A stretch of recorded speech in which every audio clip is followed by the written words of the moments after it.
Envoyé spécial Karim Baldé est devant le stade. Racontez-nous Karim, quelle est l'ambiance à un peu moins de 3 heures maintenant du coup d'envoi?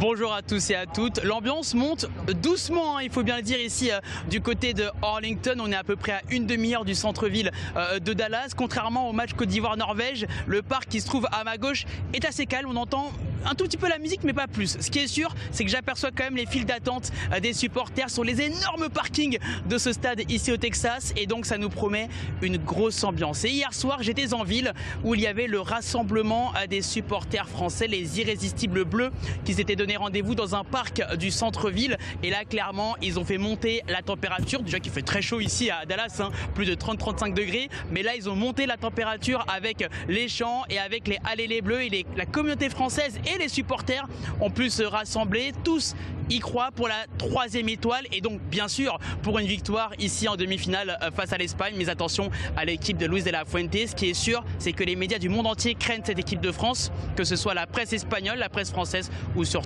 à la presse internationale, tous dithyrambiques envers les Bleus de Didier Deschamps. Merci beaucoup Karim, on vous retrouvera un peu plus tard dans ce journal.